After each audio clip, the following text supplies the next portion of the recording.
L'atelier École de la foi de Monsignor-Gikungu, en partenariat avec l'Université du Burundi, Caritas Burundi, avec le financement du diocèse de Rothenburg-Stuttgart, a animé jeudi 5 août 2021 au campus Mutanga une conférence sous le thème « Justice et justice sociale ». Dans son discours d'ouverture, le doyen de la Faculté des Lettres et des Sciences humaines a annoncé que cet événement est mémorable à plusieurs égards.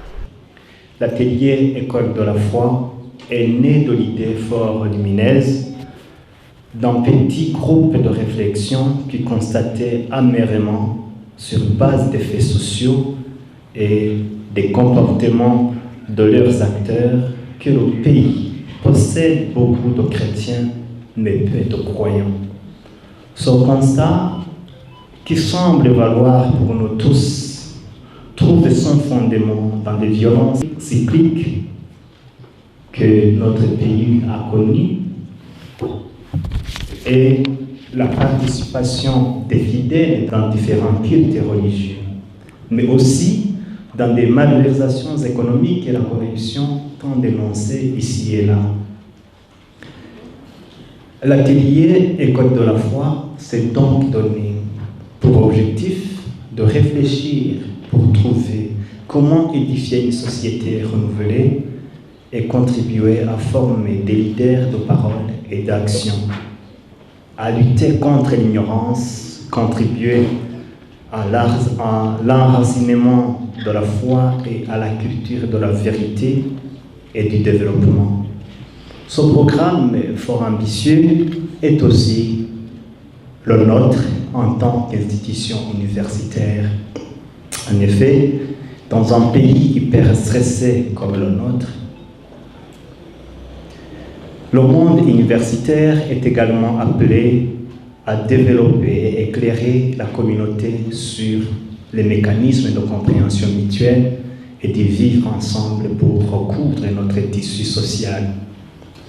Ce programme constitue donc un élément détecteur des valeurs humaines qui devraient caractériser notre société et de la prise de conscience de notre jeunesse, de ce qui manque pour l'épanouissement tant intellectuel que moral.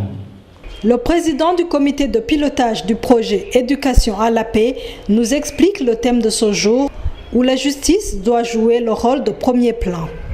Les deux aspects, développement et paix, vont de pair.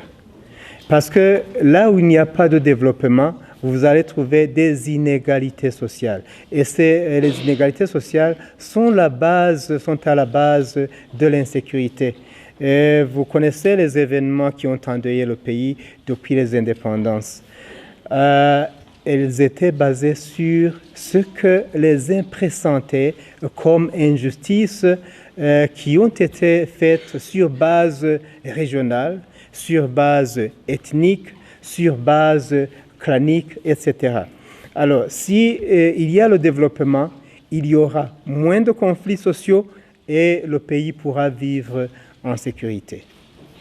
Les crises cycliques que connaît le Burundi sont la source du sous-développement récurrent. L'exemple étant le niveau de développement atteint en 2014. Il est très difficile d'être juste dans la pauvreté, parce que celui qui n'a rien va toujours ressentir l'injustice. Parce que, au fond, le monde dans lequel nous vivons n'est pas la propriété d'une poignée de gens, mais c'est un monde qui nous a été donné par le bon Dieu pour qu'on puisse y vivre tous. Alors c'est dans l'intérêt de chacun d'essayer de faire pour que chacun puisse vivre dans la dignité et puisse avoir de quoi survivre. Sinon, il y aura toujours des conflits sociaux qui souvent, malheureusement, peuvent déboucher sur la guerre, sur des troubles très graves qui détruisent même l'économie, qui détruisent le développement. Tout à l'heure, j'ai dit que en 2014, on venait juste d'atteindre le niveau de développement que le Burundi avait atteint à l'indépendance. Mais à cause de la guerre, Chaque fois que nous construisons quelque chose, nous détruisons en même temps.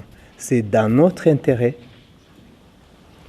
d'essayer de vivre en harmonie et de pratiquer la solidarité pour qu'il n'y ait personne qui puisse vivre dans la misère. Ce conférencier a souligné que la paix et le développement sont les deux éléments incontournables pour le développement d'une nation.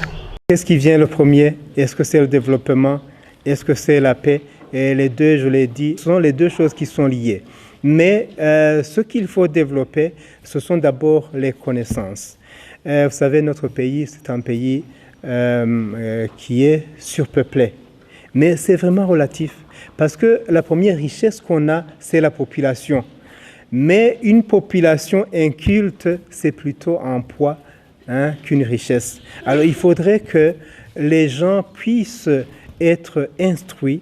Si je dis instruits, ce n'est pas acquérir des diplômes universitaires. C'est être instruit dans ce qu'on fait pour qu'on le fasse de façon professionnelle. Je me dis que, par exemple, l'agriculteur d'aujourd'hui, ce n'est pas l'agriculteur de demain.